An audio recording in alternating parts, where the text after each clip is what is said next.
હવે અહીંયા તમે જોઈ શકો છો કે આપણને પ્રશ્ન આપેલો છે P of AB નું ઉગમ બિંદુથી અંતર આપણે શોધવાનું છે. તો આપણે ઉગમ બિંદુથી અંતર આપણે શોધીશું.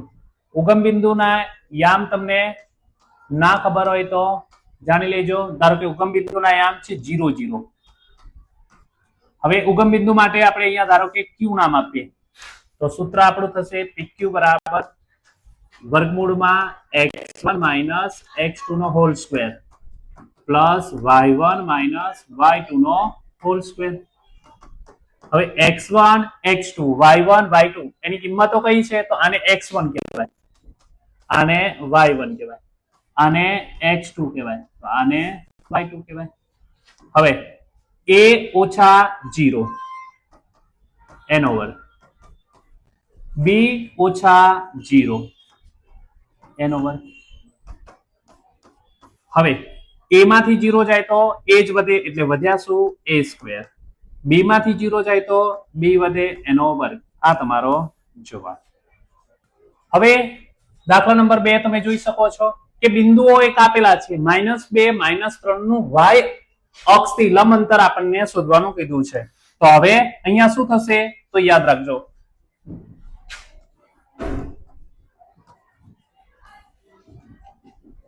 આને કહેવાય x અક્ષ, આને કહેવાય y અક્ષ, આને x ડેશ અને y ડેશ.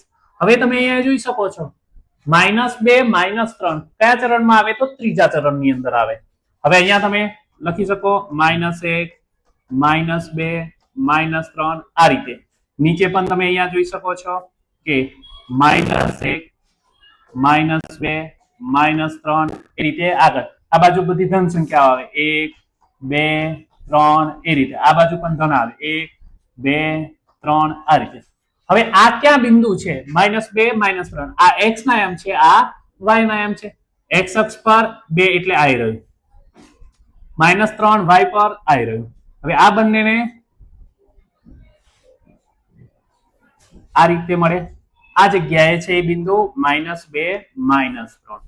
હવે આપણને પ્રશ્ન કીધો છે y અક્ષથી લંબ અંતર કેટલું છે તો તમે જોઈ શકો છો આ y અક્ષ છે, ત્યાંથી લંબ અંતર કેટલું છે તો -2. પણ જવાબ હંમેશા અંતર છે તો પ્લસમાં આવે, તો જવાબ શું આવે તો યાદ રાખજો કે કેટલું અંતર હશે 2 જેટલું અંતર હશે. હવે અહીંયા તમે જોઈ શકો છો કે આપણને જો 0 0 2 0 અને 0 3 હોય તો ચોથું શિરોબિંદુ આપણે શોધવાનું છે. તો આપણે શોધી શકીએ. આપણે અહીંયા a ના આયામ આપણે લખી શકીએ 0 0, અહીંયા b ના આયામ છે 2 0, અહીંયા c ના આયામ છે 0 3 અને અહીંયા d ના આયામ આપણે શોધવાના. ધારો કે આપણે નામ આપી શકીએ એના xy. હવે આપણને ખબર છે કે વિકર્ણના માપ કેવા હોય, એનું મધ્યબિંદુ સમાન હોય. તો આપણે અહીંયા લખી શકીએ કે AC નું મધ્યબિંદુ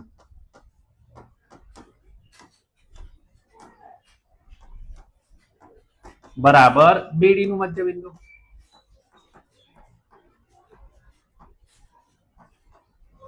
હવે મધ્યબિંદુના યામ આપણને ખબર છે x1 પ્લસ x2 ભાગ્યા 2, y1 પ્લસ y2 ભાગ્યા 2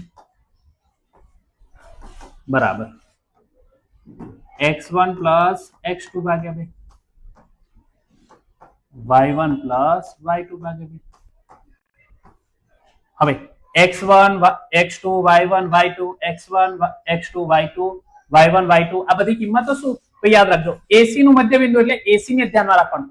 આને x1 કહેવાય, આને y1 કહેવાય, આને x2 કહેવાય, આને y2 કહેવાય. તો દરેકની કિંમત આપણે મૂકીએ તો 0 + 0 ભાગ્યા 0 + 3 ભાગ્યા 2. હવે BD ને ધ્યાનમાં રાખીએ તો આને x1 કહેવાય, આને y1 કહેવાય, આને x2 કહેવાય, આને y2 કહેવાય.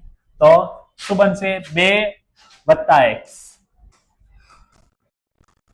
ભાગ્યા 2, 0 + y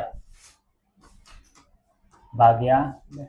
હવે નિયમ પ્રમાણે 0 વત્તા 0 અને કોઈ પણ સંખ્યાને 0 વડો ગુણો અથવા ભાગો, જવાબ શું થઈ જાય? 0. તો આખું પદ 0 થઈ જશે. કેવી રીતે? તો 0 ભાગ્યા 2 કર્યા અને 3 વત્તા 0 એટલે 3 ભાગ્યા 2 બરાબર.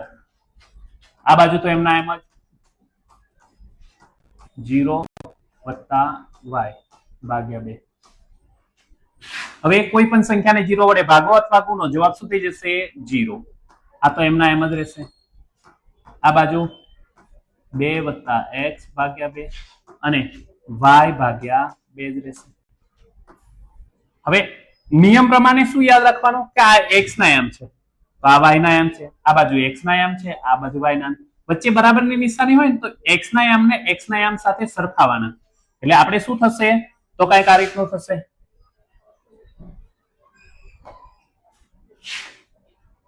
જીરો બરાબર 2 વત્તા x ભાગ્યા 2 અને y ના એમ થી સરખાવીએ તો 3 ભાગ્યા 2 બરાબર y ભાગ્યા 2. હવે મારે x ને કરતા બનાવવો છે તો આ ભાગાકારમાં છે, બરાબરની આ બાજુ છે તો ગુણાકારમાં. એટલે શું થશે? 2 ગુણ્યા 0 એટલે જવાબ શું થઈ ગયો? 0 બરાબર 2 વત્તા x. હવે મારે x ને કરતા બનાવો છે તો આ પ્લસ છે, બરાબરની આ બાજુ આવે તો માઇનસ. એટલે x બરાબર શું મળ્યા? -2. ચલો x ના એમ તો આપણને મળી ગયા. હવે અહીંયા તમે જો છેદ સમાન છે એટલે કટ થયા એટલે y બરાબર કેટલા મળ્યા? 3. એનો મતલબ ચોથું શિરોબિંદુ કયું છે? તો -2 3 છે. આ તમારો જવાબ. તમે આગળનો દાખલો તમે જોઈ શકો છો. 1 1 અને 3 3 બિંદુઓને જોડતા રેખાખંડનું મધ્ય બિંદુના આયામ ખાલી જગ્યા છે. તો આપણે અહીંયા તમે જોઈ શકો એક રેખાખંડ આપણે દોરીએ અને a ના આયામ આપણને આપેલા છે 1 1 અને ધારો કે b ના આયામ આપેલા છે 3 3.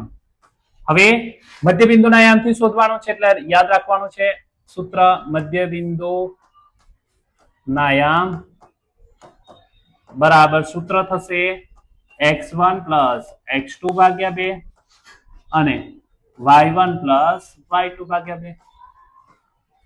હવે આને કહેવાય x1 y1 x2 y2. હવે 1 વત્તા 3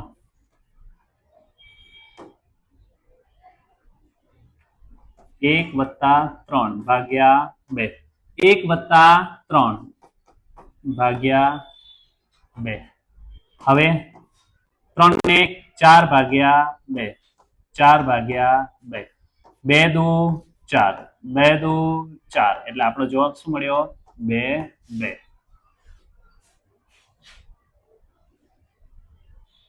હવે પાંચમો, જો a ના આયામ આપેલા છે 4 2, b ના આયામ આપેલા છે 10 2, c ના આયામ આપેલા છે 13 5 અને d ના આયામ આપેલા છે xy.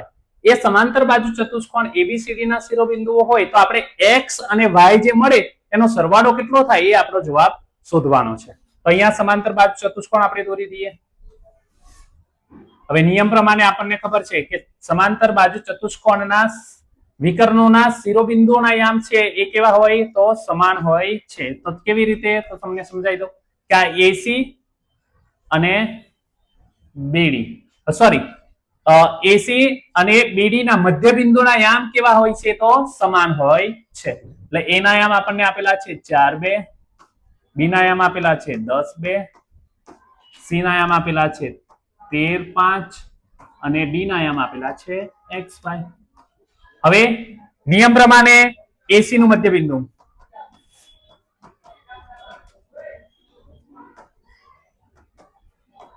બરાબર BD નું મધ્ય બિંદુ.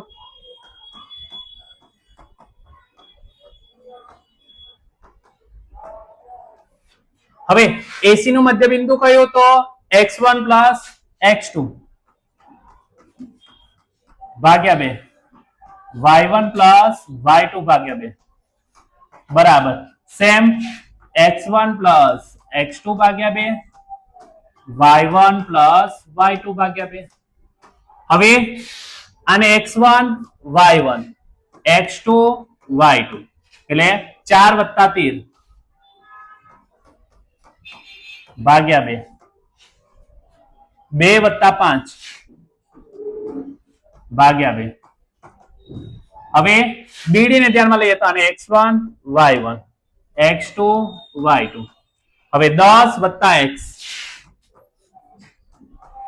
ભાગ્યા 2 2 વત્તા y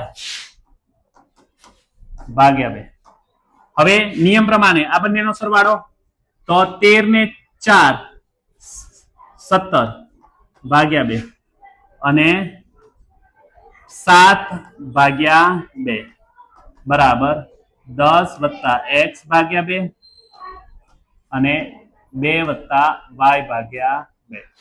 હવે નિયમ પ્રમાણે x ના યામ સાથે સરખાવીએ તો